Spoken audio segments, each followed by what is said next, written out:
بسم الله الرحمن الرحيم. الحمد لله والصلاة والسلام على رسول الله وعلى آله وصحبه أجمعين. ئەو بابەتی کە من ئامادەم کردیا هەڵوێستەکە لە ژیانی پێغەمبەری عەلەیهی سەڵاتو وەسەلام. طبعاً ئەگە بە تەفسیلی باسی ژیانی پێغەمبەری بکەین عەلەیهی سەڵاتو وەسەلام زۆر درێژەکە. یەک لەو کتابانە لەوانەیە بە کورتیش نووسراوی دەربارەی ژیانی پێغەمبەری عەلەیهی سەڵاتو وەسەلام. بەڵام من وەکو دەڵێن وێزگەک بەشێکی کورت لە ژیانی پێغەمبەرم عەلەیهی سەڵاتو وەسەلام دەستنیشان کردیا، ئەویش زۆر بە کورتی لەسەری ئەوەستین و بابەتەکەش چیرۆکەکەش بە دوور و درێژی باس ناکەین، لەسەر دەرس و پند و ئامۆژگاریەکانی وەستین زیاتر، پەیوەستیەکەین ڕەبتیەکەین بە ژیانی ڕۆژانەی خۆمان، بە تایبەتی لە کاری ئیسلامی و داعاوی خۆمان. بابەتی مە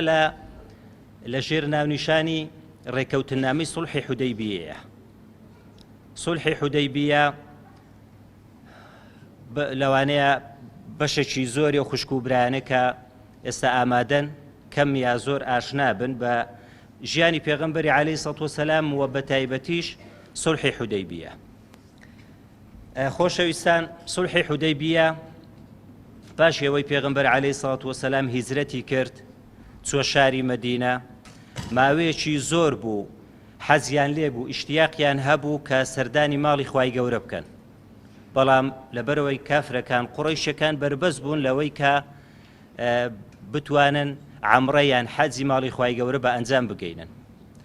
ڕۆژێکیان پێغەمبەر عەلەیهی سەڵاتو وەسەلام بەیانیەکەی کە لە خەو هەستا هەموو سەحابەکانی کۆ کردەوە، فەرمووی شەوێ لە خەوێ بینیم کە سەردانی کەعبەم کرد، جلوبەرژی ئیحرامم بەست و سیلاحی سەفەرمان پێ بوو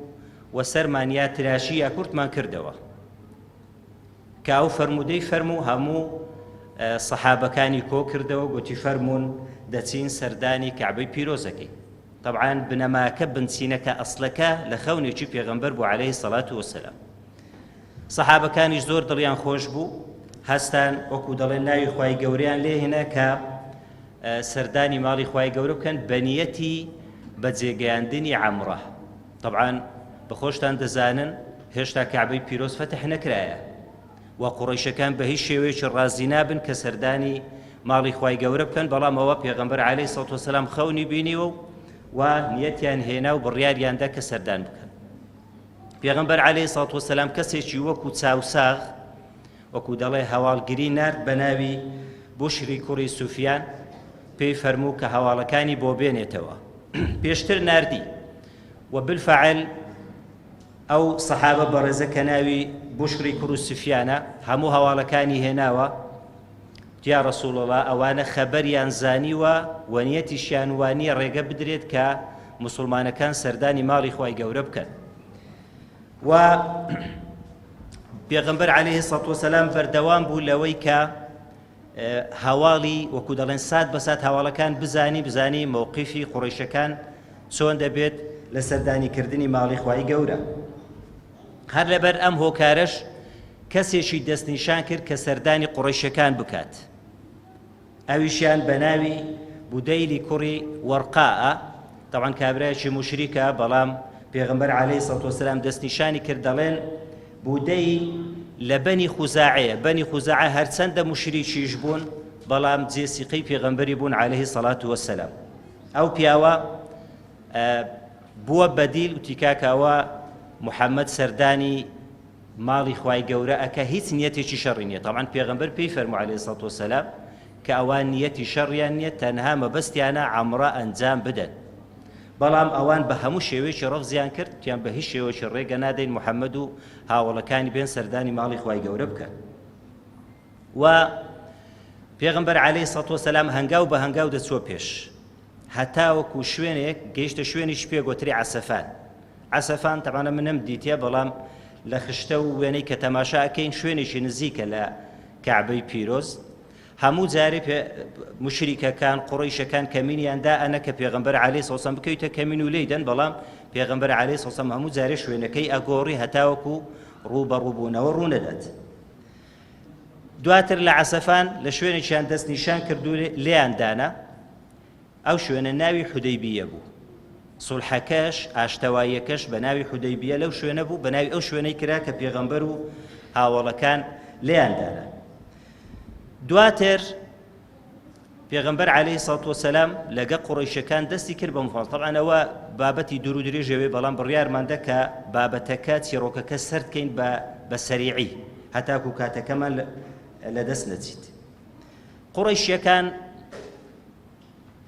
سێ کەسیان دەست نیشان کرد کە بێن مفاوەزات لەگەڵ پێغەمبەر بکەن عەلەیهی سەڵاتو وەسەلام یەکەم لەوانە موکریزی کوڕی حەفز بوو دووەمینیان حولەیسی کوڕی عەلقەمە بوو سێمینیان عوڕوەی کوڕی مەسعودی سەقەفی بوو یەکەم کەس کە لەوانیان نرد بە ناوی موکریز بوو هەر پێغەمبەر عەلەیهی سەڵاتو وەسەلام ئەو پیاوەی دیت بێت قسەیان لەگەڵ بکە یەکسەر پێی فەرموو بە سەحابەکانی فەرموو هذا رجل غدار گوتی ئەو پیاوێکی زۆر خراپە بە کەلک نایەت دواتر پێغەمبەر عەلەیهی سەڵاتو وەسەلام دووبارە ئەو نیەتەی کە هەبوو لە سەردانیکردنی ماڵی خوای گەورە بە مکریزی ڕاگەیان تیکاکە مەمە بەسمە شەڕکردن نییە تەنها مەبەسمان ئەوێ بین سەردانی ماڵی خوای گەورە بکەین ئەوە دەشبینن کە ئیحرامان بەستووە و تەنها چەکی سەفەریشمان پێیە چەکی شەڕکردنمان پێ نییە ئەو کابرایە گەڕاوە بەڵام ئەو پێی گوتن بە پێغەمبەر عەلەیهی سەڵاتو وەسەلامی پێی گوت بە هیچ شێوەیەکی ڕێگە نادەین ئەوان واتە قوڕەیشەکان بە ماڵ و منداڵ و وەکو دەڵێن جل و بەرجی پەڵەنجیان لەبەر کردێ کە بە هیچ شێوەیەکی ڕێنادەن محەممەد و هاوڵەکان سەردانی ماڵی خوای گەورە بکەن کەسی دووەمیان ناوی حولەیز بوو حولەیز دووبارە هات پێغەمبەر عەلەیهی سەڵاتو دوور بە دوور کە حولەیسی دیت وتی کاکە ئەو کابرایە زۆر حەزی لێیە شەعائیرەکانی دینی خوای گەورە ببینیت زوو بڕۆن ئیحرامێک پێشاندن حەیوانەکان سەر ببڕن هەتا سەرنجی ڕابچێشن هەر دوور بە دوور کە دیتی بەو شێوەیە حولەیز نەهاتەکن پێغەمبەری عەلەیهی سەڵاتو وەسەلام یەکسەر گەڕاوە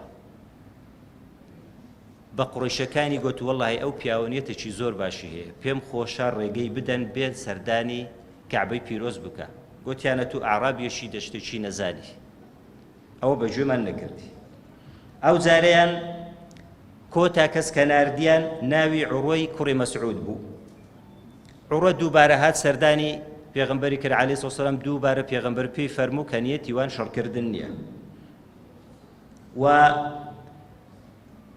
قسەی کرد هەتاکو قەنەعەت بە پێغەمبەر بکات سەحب کات و بگەڕێتەوە شاری مەدینەی تیکاکە ئەو هەموو خەڵکەی دەوروبەرت ئەبینی بەخوای شەڕ ڕوو بدە بەجێت دەڵێن بە تێنە ئەمینیەوە ئەبوو بەکریش کاتی ڕووبەڕووبوونەوە ئیسپاتیەکەین کە پێغەمبەری بەجێ دێڵێن یاخود نە دوایە دەڵێن هەر عوڕوا لە کاتی قسەکردن ڕشی پێغەمبەری گەمە پێکرد دەڵێن ئەو عادەت بووە لەناو عەرەبان ئەگەر بیانویست بە قەنەعەت بە کەسێکی بکەن قسەی خۆشی لەگەڵ بکەن لە کاتی قسەکردنی گەمەشیان بە ڕێشیان کرد ئەڵێ موغیرەی کوڕی شوعبە بە عوڕوەی گوت ئەگەر دەستەکەت نەچێشیەوە دەستەکەت لەوێ بەجێمن یعنی دەستت ئەپەڕینم طبعا ئەوانە هەموو ڕووداوی زۆر دوور و درێژن بەڵامە بە سەریعی تێپەڕێنی ئەوانە هەمووی چوون خەریک بوو قەنەعەت بە قوڕەیشەکانە کرا کە بالفعل نیەتیان نیەتی سوڵح و ئاشتەوایی بیت لەو لای کۆمەڵە گەنجێک لۆی ئاشتەوایی ڕوونەدا شەوێ مەفرەزێکیان نار هەتاوەکو هەندێک لە سەحابەکان شەهید بکەن و شەڕ ڕوو بدات بەڵام محەممەدی کوڕی مەسلەمە دەڵێ پاسەوانی هەم پێغەمبەر و هەم سەحابەکان بوو دەڵێ هەفتا یا هەشتا کەسی لە قوڕەیشەکان بەدیل گرت ئەوانەی کە نیەتیان بوون بێن بەسەریان دادەن و کۆمەڵە کەسێکیان سەحابەشی شەهید بکەن پاشتر هەر لە بەرنیەتی ئاشتەوایی و سڵح و خوێن نەڕێشتن هەر هەفتایان هەشتا کەسەکەیان ئازاد کرد و پێغەمبەر عەلەیهی سەڵاتو وەسەلام دووبارە حەریص بوون لەسەرەوەی کە شەڕ نەکرێ عوسمانی کوڕی عەفانی نەرد دووبارە بە عوسمانی فەرموو تەعان پێشی بە عوسمانی بفەرمیت بڕوا عومەری کوڕی خەتابی گاز کرد تیا عومەر پێم خۆشە بڕۆی سەردانی پێغەمبەری بکەی سەردانی قوڕەیشەکان بکەی هەتاوەکو هەواڵی منیان پێ بگەینی کە من نیەتم شەڕکردن نییە دووبارە عوسمان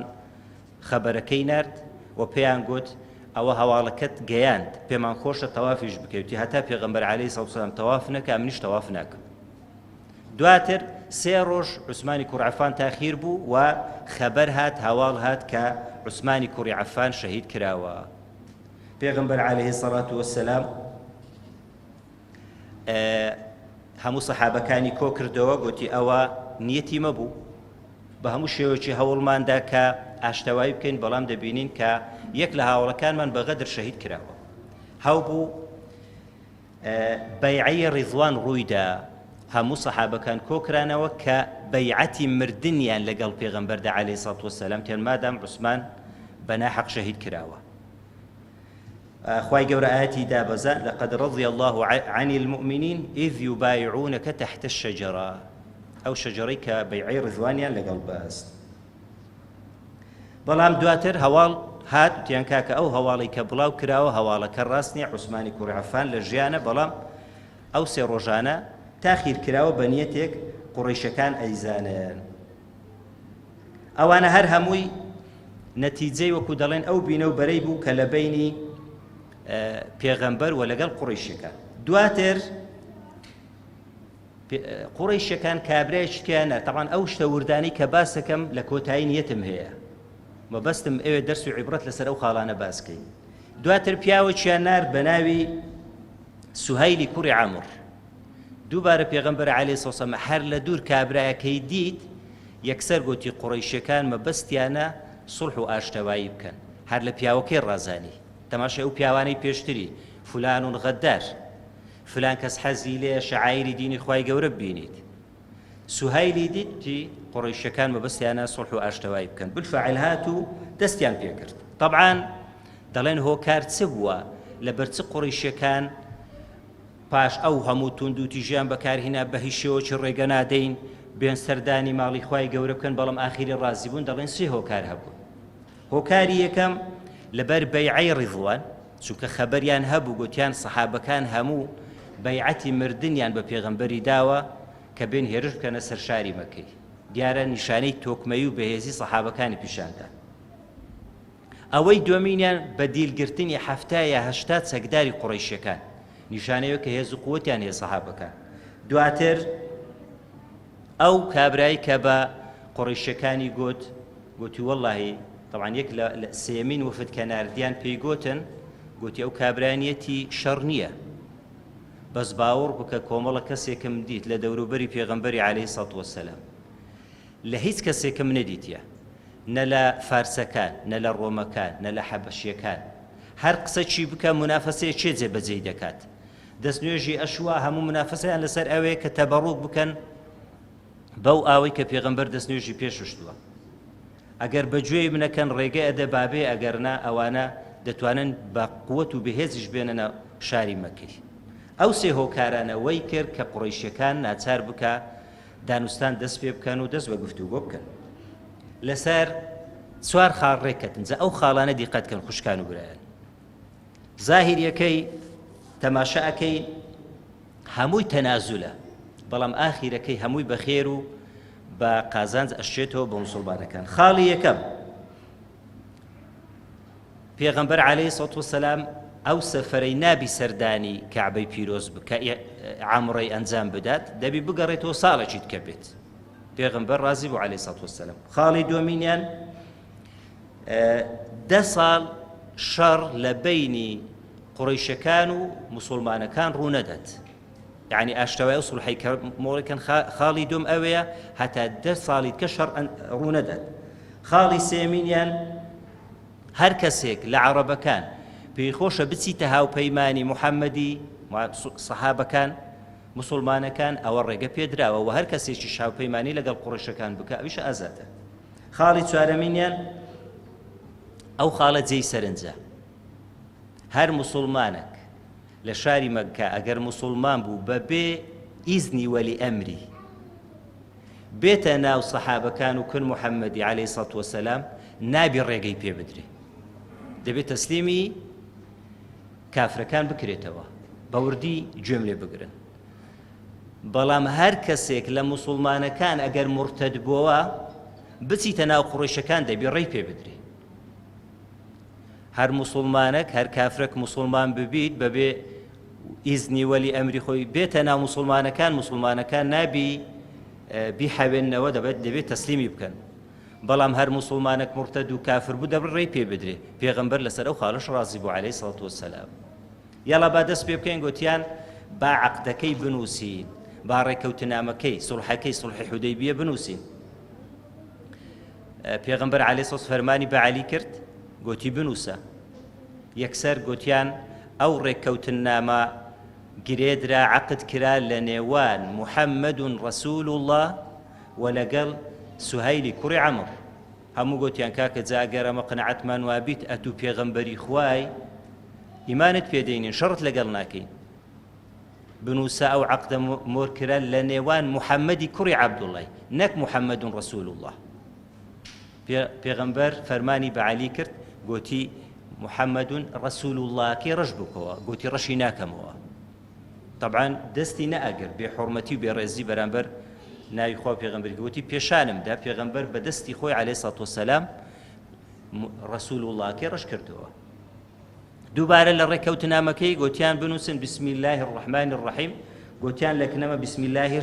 بسم الله الرحمن الرحیمیش نییە بنووسن بسمك اللهم ئەویش عین بە هەمان شێوە نووسیان بسمك اللهم ئەو هەموو خاڵانە چوار خاڵەکە لە زاهیریەکەی وە دیارە تەنازولی پێوە دیارە ناوی ڕەسوول اللای ڕەش بکۆ و لە جێی محەممەدی کوڕی عەبدوڵڵای دابنێ سەحابەکان وەکو دەڵێن ئەعسابیان نەما زۆر تووڕە بوون ڕێکەوتنامەکە ڕوویدا سەرەڕای ئەوەش ئەوە هەموو ئیستیفزازە سەحابەکان وەکو دەڵێن یعنی خەریکە لە حەیفان لە تووڕەیان خەریکە ئەعسابیان لەدەست دەدەن لەو کاتێ عەقدەکە تەواو بوو یەکسەر ئەبوو جەندەل کوڕی سوهەیلی ئەو سوهەیلەی کە ڕێکەوتنامەکەی لەگەڵ پێغەمبەری ئەنجامەدا یەکسەر بە کۆت و زنجیرە و خۆی بەناو مەجلیسەکەی دادا گوتی کاکە ئەمن لە دەستی ئەو کافرانە خۆم ڕزگار کردو هاتم یەک لە خاڵەکانیش چییە؟ یەک لە خاڵەکانیش هەر کەسێک بەبێ ئیزنی وەلی ئەمری بێ دەبێت تەسلیم کرێتەوە ئەویش یەکسەر گوتی یاڵا محەممەد ئەو کوڕم تەسلیم کە هەندی گوتی بیبەخشە من هێشتا عەقدەکە تەواو مۆر نەکرایە ئەوەی ببەخشە من چ دوو جار سێ جار دووبارەی کردوتی نایبەخشم ئەگەر نەیدەی ڕێکەوتنامەکەی هەڵەوشێنینەوە یەکسەر بە ئەبوو جەندەلی گوت پێی فەرموو تەواو بڕۆوە جەهاواری کرد ئەبوو جەندەل بئەعلا صەوتیه گوتی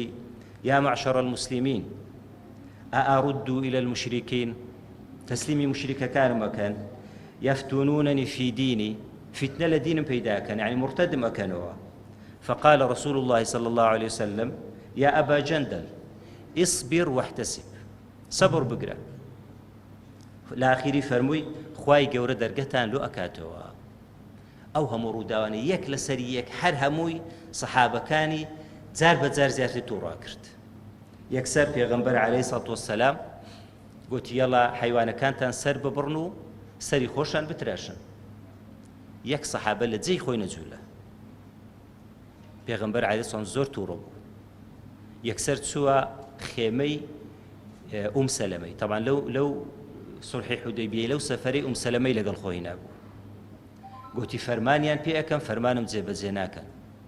أوش قوتي ببيقسا كردن برو حيوانك سر ببرا وسري خوشت بتراشا همو يك بيقدين ببيقسا كردن يكسر بالفعلات حيوانك سر بري سريان لو تشاري همو هيرشيان كردو حيوان سر بري خريق بو لعجلو بليان سري يكتري ببرن هنده بليان كرد طبعا اوش درس عبرتي تيدا دوائي باسكي باشي همو اوانا عمري كوري خطاب رانا وستا يا رسول الله گفتوگوی چی همنانی لەگەڵ پێغەمبەر و ئەبوو بەکری کرد بە هەردووکشانی گوت ئەوە لەسنا بالمسلمین ئایا ئەمە موسڵمان نینە با ئەوە لەیسو بالمشرکین ئەوان مشرک نینە با ئایا ئەمە لەسەر حەق نینە هەموو قسانەی کرد با ئەدی باش ئەو هەموو تەنازولەی لە چ بکەین پێغەمبەر عەلەیهی سەڵات وەسەلام فەرمووی خوای گەورە فەرمانی پێکردیمە پێچەوانەی فەرمانی خوای گەورە ناکەم ئەو مناقەشە گفتوگۆی بەردەوام و طبعاً بە تووڕەیی و قسەکانی کرد جا عومەری کوڕی خەتاب دەڵێ هەتا ئێستاشی لەگەڵ دابی بەردەوام نوێژەکەم، بەردەوام ڕۆژی ئەگرم، بەردەوام عیبادەتەکانەکەم لە خوای گەورە پاڕێمەوە، لەو ساتەم خۆش بی کە بە توندی لەگەڵ پێغەمبەر و بەکری قسەم ئەنجامدا. پاشی ڕووداوەشی دیکەی زۆر سەیر هەیە لە ژیانی پێغەمبەری لە سڵحی حودەیبیە. ئەویش پاش ئەوە ڕێکەوتنامەکە ئەنجام درا. ئەبوو بەسیر یەکە لە سەحابەکان یەکسەر هاتەوە ناو شاری مەدینەی، گوتی یا ڕەسوڵە من لە دەستی کافرەکان ڕزگارم بۆ هاتم. کافرەکان تەڵان ڕێکەوتنامەکەتان لەبیر نەچی خاڵی چوارە، هەر کەسە خۆی تەسلیم بکە، هەر کەسێک موسڵمان بێ و بێتە ناو شاری مەدینەی دەبی تەسلیم کرێتەوە. دوو کەسیان لە دوو نەرد، گوتیانەی محەممەد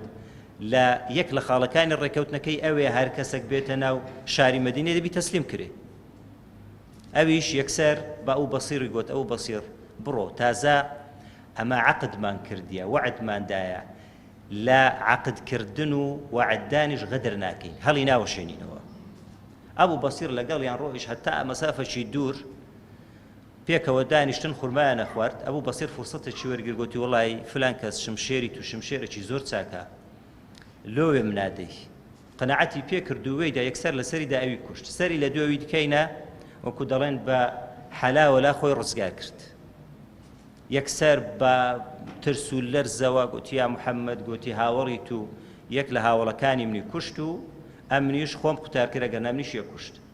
ئەبوو بەسیر هات گوتی یا ڕەسوڵ الله ئەتو وعدی خۆت بەجێگەیاند، خوای گەورەشم ڕزگاری کردم، دەلێ گەڕێ با لە شاری مەدینەی دانیشم. دووبارە پێی گوتەوە ئەبوو بەسیر وەڵی تازە ئەمە عەقدمان کردیە، غەدر لە عەقدەکەی ناکەین، هەڵی ناوەشینین و لێی پەشیمان نابینەوە. بەس قسەی زۆر جوانی کرد، لە دەرسی عیبرەتەکان دەین باسیەکەی. گوتی ئەبوو بەسیر پیاوەکی زۆر ئازا و زیرەکە ئەگەر کۆمەڵە خەڵکێکی لەگەڵ بیت، پیاوەکی زۆر ئازا و زیرەکە ئەگەر خەڵکێکی لەگەڵ بیت. ئەبوو بەسیر لە جیاتی بچیتۆ شاری مەکەی، لە شوێنێکی دامەزراند لە بەینی بازرگانی نێوان شاری مەکە و شام. هەر قوڕەیشی بەهاتبان بازرگانیان بکرد بە حتا سەردان و سەفەریان بکرد بە تەمان هەرچی لە موسڵمانەکان موسڵمانە بوو ناوێرە بێتە ناو شاری مەدینە، چونکە عەقد هەبوو، ڕێکەوتن هەبوو، تەسلیمە کراوە، ناچار ئەچوو ئەگەیشتەوە ئەبوو بەسیری. یەک دوو سێ ژمارەیان بۆ 70 کەس. ئەو 70 کەسەچیانە هەڵگەرە هەر قوڕیشە خۆی بجوولان بە یەکسەر دەستگیریانە کرد و کێشێکی زۆر گەوریان لە قوڕیشەکان خوڵقاند. ئاخیرەکەی وەفدەچیان نارگوتیان یا محەممەد ئەمە لە خاڵی چوارم پەشیمانی، کاکە هەرچێ موسڵمان بوو یا ڕەبی پیرۆزی بیت. ئەوانە کێشەیان دروست کرد، یەکسەر لەوەی پەشیمان بوونەوە. طبعاً ئاخیرەکەی دێن باسەکەین ئەبوو بەسیر هەندێک هەڵێن کورد بووە، بەشێکی حتا لە سەرچاوە مێژوویەکان مێژوو عەرەبەکانیش دەڵێن کوردە، بەڵام ئەوە بابەتی مەنیە، ئیشەڵڵا ئەوەی حەزی لێ بێت توانی بە تەفاسیل باسی بکە. ئەوە سەردەچی سەریع دەرس و عیبرەتەکان حیکمەتەکانی لەو ڕووداوەی ڕوویدا. یەکەمینیان ئیبن القەیم وا فەرمی دەڵێ ئەو ڕێککەوتنە ئەو ئاشتەوایە سڵحی حودەیبیە دەرگایەک بوو بۆ فەتحکردنی شاری مەکە. طبعاً فەتحی مەکە یعنی دەرگایەک بوو لە دروستکردنی دەوڵەتی ئیسلامی، هەندە گەورە و گرنگ بوو. دکتۆر بوتیش بە هەمان شێوە خوا ڕەحمی پێ بکە، خوالەی خۆشبی یا ڕەبی دەرەجەی عالی کاتدا ئەوش عین بە هەمان شێوە وەکو ئیبن القەیمی دەڵێ مقدمەی فەتحی مەکەی بوو. بەڵگەی دووەم یا حیکمەتی دووەم لە ڕێکەوتنامەی حودەیبیە دەڵێ بەڵگەیە لەسەر پێغەمبەرایەتی محەممەد عەلەیهی سەڵات وەسەلام. سەحابەکان چەند تووڕە بوون، خاڵ بە خاڵ، هەر چار خاڵی ڕێکەوتنەکەیان بەدڵ نەبوو. دوایێ ڕەسوڵ وڵای ڕەشکەوە محەممەد کوڕی عەبدوڵای لە جێدانێ، بسم الله الرحمن الرحیم بکە بسمیکە اللهم. ئەبوو جەندەل بەو هەموو طبعاً لە پێش سەحابەکانیشی زۆر لێدا تەسلیمیشیان کرد، ئەوانە هەموو تووڕیان کرد، بەڵام دەڵێ ئەوە بەڵگەیە لەسەر پێغەمبەرایەتی محەممەد. پێغەمبەر عەلەیهی سەلام قەت لەو بڕیارەی کەدای هەندەش پاشگەز نەبووە، لەبەرەوەی وحی لۆ دێت کە خوای گەورە فەرمانی پێەکە هەر شتێکیش بە وحی بوو هیچ پەشیمانبوونەوە و زەرەریشی تێدا نییە کەواتەوە بەڵگەیە لەسەر پێغەمبەرایەتی محەممەد صلی الله عليه وسلم. خاڵەکی دیکە پێم خۆشە زۆر دیقەتی کەن ئەویشیان دەڵێن ئەو فەتحە یان ئەو سوڵحە بۆ سوڵح و فەتحی